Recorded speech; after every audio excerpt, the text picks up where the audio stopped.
നമസ്കാരം. മലയാളി വാർത്തയിലേക്ക് എല്ലാവർക്കും സ്വാഗതം. സർ നമസ്കാരം. നമസ്കാരം സർ, ഇന്നലെ കോർപ്പറേഷനിലെ വളരെ നാടകീയമായിട്ടുള്ള ഒരു കൂട്ടയടിയാണ് നടന്നിരിക്കുന്നത്. എനിക്ക് തോന്നുന്നു ഏകദേശം ഒരു 6 മാസത്തോളമായി ഒരു പുതിയ BJP ഭരണം പിടിച്ച് അവര് ഭരണം നടത്തിക്കൊണ്ട് വരുന്നു. അതിനിടയിൽ പലപ്പോഴും പല പ്രതിഷേധങ്ങളും വാക്കുതർക്കങ്ങളും ഉണ്ടായിട്ടുണ്ടെങ്കിലും ഈ ഒരു കയ്യാങ്കളിയിലേക്ക് കടക്കുന്നത് ഇന്നലെയാണ്. ഇന്നലെ അവിടെ മേയറായിട്ടുള്ള VV രാജേഷിന് പരിക്കേറ്റു, അപ്പുറത്തുള്ള ഇടത് കൗൺസിലർമാർക്ക് പരിക്കേറ്റിട്ടുണ്ട്. എല്ലാവരും ഇന്നലെ എന്തായാലും ആശുപത്രിയിൽ പോയി അഡ്മിറ്റ് ആയിട്ടുണ്ട്. അപ്പോൾ ഒരു R സുഗതൻ എന്ന് പറയുന്ന ഇപ്പോൾ കാപ്പ കേസ് ചുമത്തിയിട്ടുള്ള ഒരു കൗൺസിലർ അദ്ദേഹത്തിന്റെ രാജി ചോദിച്ചുകൊണ്ടും മേയറുടെ രാജി ചോദിച്ചുകൊണ്ടും ഒപ്പം സത്യപ്രതിജ്ഞ നടത്തിയത് തട്ടിക്കൂട്ട് സത്യപ്രതിജ്ഞയാണ് നടത്തിയത് എന്നൊക്കെ പറഞ്ഞുകൊണ്ടാണ് ഇപ്പോൾ കോർപ്പറേഷനിൽ ഒരു അടി നടക്കുന്നത്. അപ്പൊ നിലവിൽ ഇപ്പോൾ ഈ കോർപ്പറേഷൻ ഭരണസമിതി അല്ലെങ്കിൽ ഭരണത്തെ ഒന്ന് പ്രതിസന്ധിയിലാക്കാനുള്ള ഒരു പദ്ധതി തന്നെയാണോ ഇപ്പോൾ LDF ഇപ്പോൾ രൂപീകരിച്ചു കൊണ്ടിരിക്കുന്നത്? അത് തന്നെയാണ്, ഒരു സംശയവുമില്ല. കാരണം സുഗതൻ തന്നെ കാപ്പാപ്രതിയാണെന്ന് അവർ പറയുന്നു. ഈ കാപ്പാപ്രതിയിൽ ഒരാളിനെ അല്ലേ പത്തനംതിട്ട ജില്ലയിലെ പാർട്ടി അംഗമായിട്ട് കഴിഞ്ഞ ഗവൺമെൻറ്റിൻ്റെ കാലത്ത് വീണ ജോർജിൻ്റെ നേതൃത്വത്തിൽ വലിയ ആരവങ്ങളോടെയും തോരണങ്ങളോടെയും ഒക്കെ സ്വീകരിച്ചുകൊണ്ട് പാർട്ടിയിലേക്ക് കൊണ്ടുവന്നത്. കാപ്പ കേസിലെ പ്രതിയായിട്ട് ജില്ലയിൽ നിന്ന് കടത്തിയ ആളിനെ ആ ജില്ലയിൽ കൊണ്ടുവന്ന് പാർട്ടിയുടെ മെമ്പർഷിപ്പ് കൊടുത്തു. ഇവിടെ ED ആക്രമിച്ച പലരും പാളയം ഏരിയ കമ്മിറ്റി ഓഫീസ് സഖാവ് പിണറായിയുടെ വീട്ടിൽ റെയ്ഡെന്ന് പറഞ്ഞ് വിളിച്ചു വരുത്തി ആക്രമണം നടത്തിയവരിൽ കാപ്പ പ്രതികളായിട്ട് ഇപ്പോൾ ജയിലിൽ കിടപ്പില്ലേ? ഇവരുടെ സഖാക്കളാണ് പാർട്ടി അംഗങ്ങളായിട്ടും ജില്ലാ കമ്മിറ്റി അംഗങ്ങളായിട്ടും മോഷണക്കേസിലെ പ്രതികളായിട്ടും കൊള്ളക്കേസിലെ പ്രതികളായിട്ട്. ജില്ലാ കമ്മിറ്റി അംഗമല്ലേ, മുൻ MLA ആയിരുന്നില്ലേ, തിരുവിതാംകൂർ ദേവസ്വം ബോർഡിൻ്റെ പ്രസിഡൻ്റ് ആയിരുന്നില്ലേ ജയിലിൽ പോയി കിടന്നത്? എന്നിട്ട് എന്ത് വിദണ്ഡവാദമാണ് ഇവരിവിടെ നടത്തുന്നത്? ശരി, നിങ്ങൾക്ക് അഭിപ്രായമുണ്ട്. ഞങ്ങളുടെ കോർപ്പറേഷൻ കൗൺസിലിലെ കൗൺസിലർമാരിൽ ഒരാൾ തീർച്ചയായിട്ടും കാപ്പ കേസിലെ പ്രതിയാണ്. പോലീസ് നടപടി എടുത്തുകൊണ്ടിരിക്കുകയാണ്, വളരെ കർശനമായിട്ടുള്ള നടപടിയാണ് എടുത്തുകൊണ്ടിരിക്കുന്നത്. ആയിക്കോട്ടെ, സ്വാഭാവികമായിട്ടും ജനാധിപത്യത്തിൽ അതിന് പ്രതിഷേധിക്കാനുള്ള അവകാശമുണ്ട്. പ്രതിഷേധിക്കുകയായിരുന്നവർ കഴിഞ്ഞ ഒരാഴ്ചയായിട്ട് കോർപ്പറേഷന് മുമ്പിൽ പന്തൽ കെട്ടി സമരം നടത്തുകയായിരുന്നു. ആരും അത് പൊളിച്ചു മാറ്റാൻ ചെന്നില്ല, യാതൊരു അക്രമവും ഉണ്ടായില്ല, ബാരിക്കേഡുണ്ടായില്ല. അതുപോലെ തന്നെ കോർപ്പറേഷൻ ഓഫീസിലേക്ക് കടന്ന് പ്രതിഷേധം നടത്തുന്നതിനും കുഴപ്പമില്ല. പക്ഷേ മേയർ അങ്ങോട്ട് കടക്കരുതെന്ന് വാശി പിടിക്കുന്നത് ഫാഷിസമാണ്, ജനാധിപത്യ വിരുദ്ധമാണ്, ജനങ്ങൾ തങ്ങളിൽ ഏൽപ്പിച്ച വിശ്വാസത്തിന് ആഘാതമേൽപ്പിക്കുന്നതാണ്. അവിടെ മേയറെ കാണാമെന്ന ജനങ്ങളെ അവരെ കയറ്റാൻ സമ്മതിക്കുന്നില്ല. അതെ, 100 പരാതികളുമായിട്ട് വേദനിക്കുന്ന മനുഷ്യൻ കൊണ്ടുവരുന്ന പരാതികൾ സ്വീകരിക്കാൻ മേയറെ സമ്മതിക്കില്ല എന്ന് പറയുന്നത് ജനങ്ങളോടുള്ള ഒരു സമരമാണ്. അതിന് കൃത്യം നമ്മുടെ മേയർ മറുപടി കൊടുത്തിട്ടുണ്ട്. അതിനുശേഷം അദ്ദേഹം ഒരു മാധ്യമങ്ങളോട് സംസാരിച്ച് പറഞ്ഞിട്ട്, പിന്നിലത്തൂടെ പുറകിലത്തെ വാതിലൂടെ കയറാനല്ല എന്നെ ഇവിടെ ജനങ്ങൾ ജയിപ്പിച്ചു വിട്ടിരിക്കുന്നത്, മുന്നിലൂടെയുള്ള വാതിലൂടെ കയറാൻ തന്നെയാണ്. അതൊക്കെ അങ്ങ് AKG സെന്ററിൽ മതി, കണ്ടിട്ടുണ്ട് എന്ന ഒരു മറുപടി പറഞ്ഞിട്ടുണ്ട്. തീർച്ചയായിട്ടും AKG സെന്ററിൽ മാത്രമല്ല, PSCയിൽ, ഗവൺമെൻറ് ഓഫീസുകളിൽ, കിഫ്ബിയിൽ ഒക്കെ പിൻവാതിൽ നിയമനങ്ങളാണ് അവർ നടത്തിക്കൊണ്ടിരുന്നത്. എന്തിന് PSCയിൽ വരെ കമ്മിറ്റി അംഗങ്ങളായിട്ട് അങ്ങനെ പിൻവാതിൽ നിയമനങ്ങൾ നടത്തിയില്ലേ? PSC നടത്തുന്ന അപ്പോയിൻറ്റുകളിൽ പിൻവാതിൽ നിയമനങ്ങൾ നടത്തിയില്ലേ? 1ാം റാങ്ക് കിട്ടിയ ആളുകളെ തഴഞ്ഞുകൊണ്ട് പിന്നിൽ നിന്ന് 1ാം റാങ്ക് കിട്ടിയ ആൾക്കാരെ പോലീസ് ഓഫീസർമാരായിട്ട് എടുത്തില്ലേ? യൂണിവേഴ്സിറ്റികളിലെ നേതാക്കന്മാരുടെ ഭാര്യമാരെ പ്രൊഫസർമാരായിട്ട് അങ്ങനെ പിൻവാതിൽ നിയമനം നടത്തിയിട്ടില്ലേ? ഇതെല്ലാം നടത്തിയിട്ടുള്ളത് CPM. അപ്പോൾ അവർക്ക് പിൻവാതിൽ കൂടി കയറിയുള്ള ശീലം മാത്രമേ ഉള്ളൂ. രാജേഷ് പറഞ്ഞു, ഞാൻ മുൻവാതിൽ കൂടി തന്നെ കയറി, എന്നെ ജനങ്ങൾ തിരഞ്ഞെടുത്തിട്ടുള്ളത് അതിനുവേണ്ടി അതുതന്നെയാണ് ഞാൻ ചെയ്യാൻ പോകുന്നതെന്ന് വ്യക്തമായിട്ട് പറഞ്ഞു. അദ്ദേഹം ധീരമായിട്ട് ആ പോരാളികളുടെ നടുവിൽ കൂടി, ഈ പിണറായി വിജയൻ പറഞ്ഞതേ ഉള്ളൂ, ഊരിപ്പിടിച്ച വടിവാളുകൾക്കിടയിലൂടെ ഞാൻ നടന്നു വന്നെന്ന്.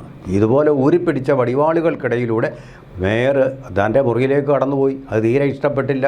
അവർ ചവിട്ടി, കാല് മുറിവ് പറ്റണമെങ്കിൽ നല്ല ചവിട്ട് കിട്ടി കാണും, അല്ലെങ്കിൽ അവർ ഈ പറഞ്ഞ പോലെയുള്ള ഇഷ്ടിക കഷ്ണങ്ങളോ സിമെൻറ്റ് കട്ടകളോ വെച്ചിട്ട് തല്ലിച്ചതച്ച് കാണും. ഇതിലൊക്കെ ദാരുണമായിട്ട് അവസ്ഥ. സ്ത്രീയായിട്ടുള്ള ആശാനാഥിനെ പോലും വെറുതെ വിട്ടില്ല.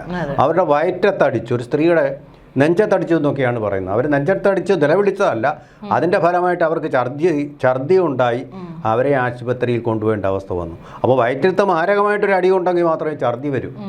വയറിലുള്ളത് പുറത്തേക്ക് പോവുകയാണ്, അതാണ് ഛർദി. അതൊക്കെ വളരെ നീചവും മോശമായിട്ടൊരു സ്ത്രീ ശരീരത്തിൽ ഇങ്ങനെയുള്ള മുറിവുകൾ വേദനിപ്പിക്കുക എന്നൊക്കെ പറഞ്ഞു കഴിഞ്ഞാൽ അത് വളരെ തെറ്റായിട്ടുള്ള പ്രവണതയല്ലേ. അതാണായാലും പെണ്ണായാലും ആര് ചെയ്തതായാലും അതൊരു തരം സ്ത്രീ പീഡനം തന്നെയാണ്. അതിന് കേസെടുക്കേണ്ടതാണ്. പിന്നെ സാധാരണഗതിയിൽ നമ്മൾ ED അവരുടെ കർത്തവ്യം ചെയ്യാൻ വേണ്ടി പോയപ്പോൾ തടസ്സപ്പെടുത്തിയതിന് എവിടെയാണ് ഈ പ്രതികൾ കിടക്കുന്നതെന്ന് അറിയാമല്ലോ. വാസ്തവത്തിൽ അവർ സിവിൽ സർവൻസാണ് ED എന്ന് പറയുന്നത്. ആ സിവിൽ സർവൻസിനെ ഭരിക്കുന്ന ആളാണ് ഒരു മേയർ എന്ന് പറയുന്നത്, ജനങ്ങളാൽ തിരഞ്ഞെടുക്കപ്പെട്ട ആൾ. ഈ ജനങ്ങളാണ് പരമാധികാരികൾ എന്നുള്ള നമ്മുടെ ഭരണഘടനയുടെ പ്രമാണമനുസരിച്ച് ഈ സിവിൽ സർവൻറ്റിനേക്കാൾ മുകളിലിരിക്കുന്ന ഒരാൾ തൻ്റെ ഡ്യൂട്ടിക്ക് പോകുമ്പോൾ തടസ്സപ്പെടുത്തുക എന്ന് പറയുന്നത് അതിലും വലിയ ക്രിമിനൽ കുറ്റമാണ്. അതിൻ്റെ പേരിൽ ഈ തടസ്സപ്പെടുത്തിയ കൗൺസിൽ അംഗങ്ങളാണത്. മുഴുവൻ പേർക്കെതിരെയും നടപടിയെടുക്കണം, മുഴുവൻ പേരെയും ചോദ്യം ചെയ്ത് ജയിലിലടയ്ക്കണം. അതാണ് വേണ്ടത്. ഇപ്പോൾ ഇവിടെ പ്രശ്നം ഉണ്ടായിരിക്കുന്നത് എന്തിനാണെന്ന് വെച്ചാൽ ഇവർ പല പേരുകളിൽ ഇങ്ങനെ പ്രതിജ്ഞ ചെയ്തു എന്നുള്ളതിൻ്റെ പേരിലല്ല, അത് കോടതി നോക്കിക്കൊള്ളുമല്ലോ, കോടതി തീരുമാനിച്ചും കഴിഞ്ഞല്ലോ. ഇപ്പോൾ സംഭവിച്ചിരിക്കുന്നത് എന്തെന്ന് വെച്ചാൽ രാജേഷ് മേയറായിട്ട് വന്നതിന് ശേഷം CPMൻ്റെ പല കുതന്ത്രങ്ങളും കള്ളത്തരങ്ങളും അഴിമതികളും പുറത്തു വന്നു. നെടുമങ്ങാട് നമ്മുടെ ഭാഗത്ത് പെട്ടതല്ല, അതുപോലെ തന്നെ ശാസ്തമംഗലം, അതുപോലെ പാളയം തുടങ്ങിയ സ്ഥലങ്ങളിൽ മുറികൾ പാർട്ടിക്ക് അങ്ങ് ദാനമായിട്ട് പതിച്ചു കൊടുത്ത ആ അവസ്ഥയ്ക്കൊരു മാറ്റം വന്നു. കോർപ്പറേഷൻ്റെ ഉള്ളൂർ കൊണ്ട് അതുപോലെ പാർട്ടിയുടെ ഓഫീസായിട്ട് പ്രവർത്തിക്കുന്നു, പാർട്ടിയുടെ ഒരു സ്വത്തായിട്ട് പ്രവർത്തിക്കുന്നു. അതെല്ലാം തിരിച്ചു പിടിക്കുകയും അവിടെ കോർപ്പറേഷൻ്റേതാക്കി വക കൊള്ളിക്കുകയും ചെയ്തിരിക്കുന്നു. ഒന്നാമത്തെ കാര്യം അത്. അതുപോലെ തന്നെ വളരെ പ്രധാനപ്പെട്ട ഒരു കാര്യം, രാജേഷ് തന്നെ കാലിന് പരിക്കേറ്റുകൊണ്ട് മേയർ കസേരയിൽ ഇരുന്നുകൊണ്ട് പറഞ്ഞൊരു കാര്യം, അവരുടെ പാളയം ഓഫീസ്, പാളയം എന്ന് പറഞ്ഞാൽ കോർപ്പറേഷൻ്റെ ഓഫീസ് പാർട്ടി ഉപയോഗിച്ചെടുത്ത് എന്ന് നോക്കിയപ്പോൾ മദ്യക്കുപ്പികൾ, ചെങ്കൊടിയോടൊപ്പം മദ്യക്കുപ്പികൾ. നിങ്ങൾ ചെങ്കൊടിയെ അപമാനിച്ചിരിക്കുന്നു. രാജേഷിനെ അത് ബാധിക്കുന്ന കാര്യമല്ല, പക്ഷെ പാർട്ടിയുടെ കൂറുള്ള സഖാക്കളെ ബാധിക്കുന്ന കാര്യമാണ്. ചെങ്കൊടിയോടൊപ്പം മദ്യക്കുപ്പികൾ കൊണ്ടുവച്ചിരിക്കുന്നു. ചെങ്കൊടി എന്തിൻ്റെ പ്രതീകമാണ്? അധ്വാനിക്കുന്ന ജനവർഗത്തിൻ്റെ പ്രതീകമാണ്. അവർ ചിന്തിയ ചോരച്ചാലുകളുടെ പ്രതീകം. അതിനോടൊപ്പം നിങ്ങൾ ചില ആൾക്കാർക്ക് മതോന്മത്തരാകാൻ വേണ്ടിയിട്ടുള്ള കുപ്പികളും കൊണ്ട് വയ്ക്കുമ്പോൾ അത് കൊടുക്കുന്ന സന്ദേശം എന്താണ്? പാർട്ടിയാടിൻ്റെ അടിസ്ഥാന പ്രമാണങ്ങൾ മാറ്റി സുഖലോലുപരുടെ, ലഹരി മാഫിയയുടെ പാർട്ടിയായിട്ട് മാറിയിരിക്കുന്നു എന്നുള്ള സന്ദേശമാണ്. വലിയൊരു സന്ദേശമാണ് അത് പുറത്തു കൊണ്ടുവന്നത്. പിന്നെ നിങ്ങളുടെ ഈ ഘേരാവ്, മേയറെയും ഡെപ്യൂട്ടി മേയറെയും അതിൻ്റെ സ്റ്റാൻഡിംഗ് കമ്മിറ്റി അംഗങ്ങളെയും ഒക്കെ തടയാൻ നടത്തിയ സമരം ഘേരാവോയാണത്. അകത്തോട്ട് കയറാൻ സമ്മതിക്കാതെ അല്ലെങ്കിൽ പുറത്തോട്ട് ഇറങ്ങാൻ സമ്മതിക്കാതെ നടത്തുന്ന സമരം. ബംഗാളിൽ ഇത് നടത്തിയാണ് നിങ്ങൾ ബംഗാളിൽ ഇന്ന് ഇല്ലാതായത്. ബംഗാളിൽ വ്യവസായങ്ങളില്ലാതായത് അങ്ങനെയാണ്. വ്യവസായത്തിൻ്റെ മരുപ്പറമ്പായിട്ട് ബംഗാൾ മാറിയത് നിങ്ങളുടെ ഈ നയം കാരണം. എന്താ സംഭവിച്ചതെന്നറിയാം? ബിർള ഒരു ദിവസം കാറിൽ അങ്ങനെ വരുമ്പോൾ പാർട്ടിയുടെ കുറേ സഖാക്കൾ വന്നിട്ട് കാറ് തടഞ്ഞിട്ട് അദ്ദേഹത്തിന് നേരെ ആക്രമണം നടത്തി. ഇതുപോലൊന്നുമല്ല, അദ്ദേഹത്തിന് തുണി പോലും ഇല്ലാത്ത അവസ്ഥയിലാക്കി. അന്ന് തന്നെ അദ്ദേഹം ഉത്തരവ് കൊടുത്തു, ബിർളയുടെ അംബാസഡർ കാർ ഉണ്ടാക്കുന്ന ഹിന്ദുസ്ഥാൻ മോട്ടോഴ്സ് ഫാക്ടറി അതിൻ്റെ സകല സാധനങ്ങളും ആൾക്കാരെയും വേറെ സ്ഥലത്തേക്ക് കൊണ്ടുപോക്കൂ. അന്ന് ബിർള അവിടെ നിന്ന് അത് കൊണ്ടുപോയതാണ്. പിന്നെ ബംഗാളെന്ന് പറയുന്ന സംസ്ഥാനത്ത് ഒരു വ്യവസായം മുളച്ചിട്ടില്ല.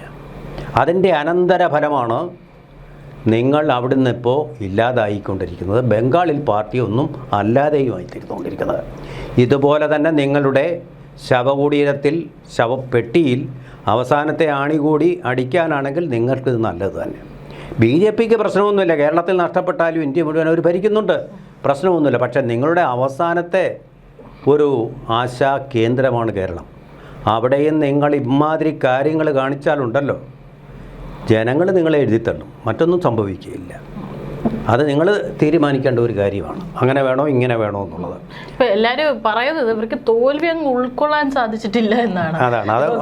ഇപ്പോൾ ഇവിടെയാണെങ്കിലും VD സതീശൻ സർക്കാർ അധികാരത്തിലേറിയതാണെങ്കിലും അല്ലെങ്കിൽ കോർപ്പറേഷനിൽ ഇത്രയും വർഷക്കാലം ഇരുന്നിട്ട് അതങ്ങ് BJP പിടിച്ചു, അല്ലെങ്കിൽ BJP അവിടെ ഭരണം നേടി എന്നുള്ള ആ ഒരു തോൽവി ഉണ്ടല്ലോ, അത് ഉൾക്കൊള്ളാൻ സാധിക്കാത്തതിനാലാണ് ഇത്തരത്തിലൊരു അക്രമാസക്തി. ഈ സാർ പറഞ്ഞ പോലെ പ്രതിഷേധിക്കാൻ എല്ലാവർക്കും അവകാശമുണ്ട്. തീർച്ചയായിട്ടും നമുക്ക് പ്രതിഷേധം നടക്കുക തന്നെ വേണം. പല നയങ്ങൾക്കെതിരെ തീർച്ചയായിട്ടും. പക്ഷെ അതൊക്കെ ഒരു ആരോഗ്യപരമായിട്ടുള്ള ഒരു പ്രതിഷേധങ്ങൾ. ഇവിടെ ഇതിനു മുമ്പ് ഞാൻ നോക്കുമ്പോൾ 2018 അന്ന് മേയറായിരുന്ന VK പ്രശാന്തനും ഇതുപോലെ അന്ന് പരിക്കേറ്റിരുന്നു. ഏകദേശം 46 മേയർമാരാണ് തിരുവനന്തപുരം കോർപ്പറേഷൻ ഭരിച്ചിട്ടുള്ളത്. ആ ഒരു ഇതില് രണ്ടാമത്തെ മേയറാണ് ഇപ്പൊ പരിക്കേറ്റിട്ടുള്ളത്, VV രാജേഷ്.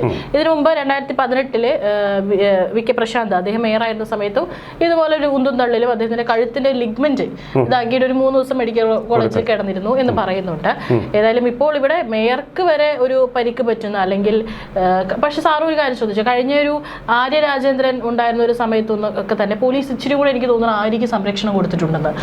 പ്രതിഷേധം അന്നൊക്കെ ഇതിനും വലിയ പ്രതിഷേധങ്ങൾ നടന്നിട്ടുണ്ട്. പക്ഷെ അപ്പോഴൊന്നും ഈ ആര്യയുടെ തൊട്ടടുത്തെത്തി ആര്യയുടെ ശരീരത്തിൽ പിടിക്കുന്ന പോലെയോ അല്ലെങ്കിൽ ഒരു ഉന്തുന്ന പോലെയോ, അതിപ്പോൾ സ്ത്രീ കൗൺസിലർമാരാണെങ്കിൽ കൂടി അങ്ങനെ ഒരു രീതിയിൽ വരെ നടന്നിട്ടില്ല. പക്ഷെ അവിടെ കൃത്യമായിട്ട് പോലീസ് ഭയങ്കരമായിട്ട് ഒരു പ്രതിരോധം, ഒരു കവചം കൊടുത്തിട്ടുണ്ടായിരുന്നു. പക്ഷെ ഇവിടെ ഇപ്പോൾ പോലീസിന്റെ കുറവുണ്ടായോ അതോ മനഃപൂർവ്വം ഒരു മേയർക്ക് സംരക്ഷണം കൊടുക്കാതിരുന്നതാണോ എന്നും അറിയില്ല.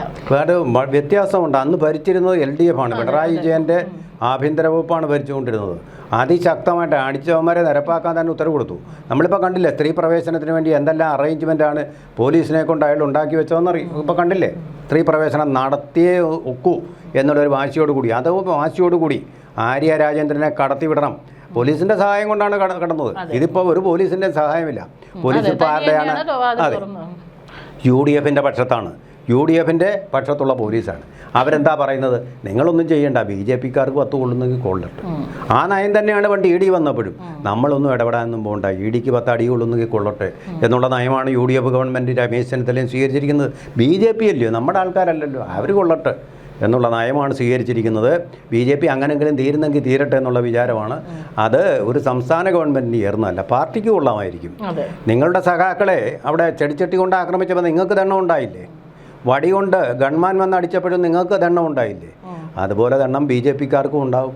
ആ ദണ്ണം ഒരു വലിയ ജനപിന്തുണയായിട്ട് വളർന്നു വരും. കണ്ടോ ആലപ്പുഴ AD തോമസ് ജയിച്ചത്? അതുപോലെ ഈ പരിക്കേറ്റവർ പൂർവാധികം ശക്തിയായിട്ട് വരുമെന്നൊരു ഓർമ്മ കൂടി ഉണ്ടായാൽ നല്ലത്. ഏതായാലും ഇപ്പോൾ മ്യൂസിയം പോലീസ് കേസെടുത്തിട്ടുണ്ട്. അതായത് 2 കൂട്ടർക്കെതിരെയും കേസെടുത്തിട്ടുണ്ട്, മേയർക്കെതിരെയും ഡെപ്യൂട്ടി മേയർക്കെതിരെയും പിന്നെ മറ്റുള്ള അവിടെ ഉണ്ടായിരുന്ന കൗൺസിലർമാർക്കെതിരെയും. അടി കൊണ്ടവർക്കെല്ലാം എതിരെ കേസെടുത്തിട്ടുണ്ട്. ഇടതുപക്ഷത്തിന്റെ ഇപ്പോൾ അല്ല സാറേ, വിഷയംകുട്ടി അതുപോലെ തന്നെ കടകംപള്ളി സുരേന്ദ്രൻ അവരൊക്കെ ആ ഭാഗത്ത് ഉണ്ടായിരുന്നു. അപ്പോൾ അവർക്കെതിരെയും കേസെടുത്തിട്ടുണ്ട്. ഏതായാലും ഇനി വരും ദിവസങ്ങളിൽ ഈ ഒരു വിഷയം പറഞ്ഞുകൊണ്ട് കോർപ്പറേഷൻ ഭരണം ഒന്ന് സ്തംഭിപ്പിക്കുക, അതായത് ജനങ്ങളെ ബുദ്ധിമുട്ടിലാക്കുക, അതാണ് പ്രധാന ലക്ഷ്യം. അമ്പലക്കൊള്ള കേസിലെ പ്രതിയാണ് കടകംപള്ളി സുരേന്ദ്രൻ. ഇന്നലെ വൈകുന്നേരം നിന്ന് ധീരമായിട്ട് പ്രസംഗിക്കുന്നത് കേട്ടു. പക്ഷേ ജനങ്ങളെല്ലാം മനസ്സിൽ വിചാരിക്കുക, അപ്പോൾ ഇയാളാണല്ലോ ഈ സംസാരിക്കുന്നത്. ആ ഒരു വിചാരം കൂടെ ഉണ്ടായാൽ നല്ലത് CPMന്. അതുപോലെ തന്നെ രമേശ് ചെന്നിത്തലയും, നിങ്ങൾ കേരളത്തിൻ്റെ പോലീസാണ്, കേരളത്തിൻ്റെ ഒരു നിങ്ങളെപ്പോലെ ഭരണത്തിലിരിക്കുന്ന തിരഞ്ഞെടുക്കപ്പെട്ട ആളാണ് മേയർ. ആ കാര്യങ്ങളൊന്നും ഓർത്താൽ നല്ലത് എന്ന് മാത്രമേ പറയാനുള്ളൂ. അപ്പോൾ വരും ദിവസങ്ങളിൽ ഇനി സമര രീതികളൊക്കെ കടുപ്പിക്കാൻ തന്നെയാണ് ഇപ്പോൾ എതിർപക്ഷത്തുള്ള കൗൺസിലർമാർ. അതിൻ്റെ ഒരു ഇമ്പാക്റ്റും പറഞ്ഞു നിർത്താം. ഈ സാധാരണക്കാരനാണ് ഇതിനെ അനുഭവിക്കാൻ പോകുന്നത്. അവൻ്റെ അപേക്ഷകൾ അവിടെ കെട്ടിക്കിടക്കും, ഫയൽ നോക്കാതാവും, വെള്ളം കിട്ടാതെ. തന്നെയാണ് ഇവരുടെ ആവശ്യമല്ലോ. സ്റ്റാൻഡ് ഓഫ് ഉണ്ടായി കഴിഞ്ഞാൽ നാറുന്നത് തലസ്ഥാനമാണിത്.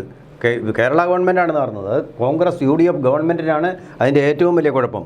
പൊളിറ്റിക്കൽ സ്റ്റാൻഡ് ഓഫിൻ്റെ ഏറ്റവും വലിയ കുഴപ്പം എന്താ പറയും, ഡിസ്റപ്ഷൻ ഓഫ് സിവിക് സർവീസസ് മുഴുവൻ.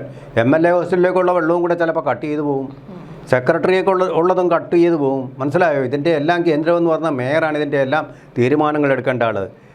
അതുപോലെ പോലീസ് ഇൻവെസ്റ്റിഗേഷനും ഉണ്ടാവാം. പക്ഷേ ഇത് 2 കൂട്ടരുടെയും, പ്രതിപക്ഷത്തിൻ്റെയും അതുപോലെ തന്നെ ഭരണപക്ഷത്തിൻ്റെയും ഇമേജിനെ സാരമായിട്ട് ബാധിച്ചിരിക്കുന്നതായിട്ടാണ് ഇപ്പോൾ രാഷ്ട്രീയ നിരീക്ഷണത്തിൽ നമുക്ക് മനസ്സിലാവും. തീർച്ചയായും നമുക്ക് നോക്കാം എന്തായിരിക്കും സംഭവിക്കുക എന്നുള്ളത്. അതെ.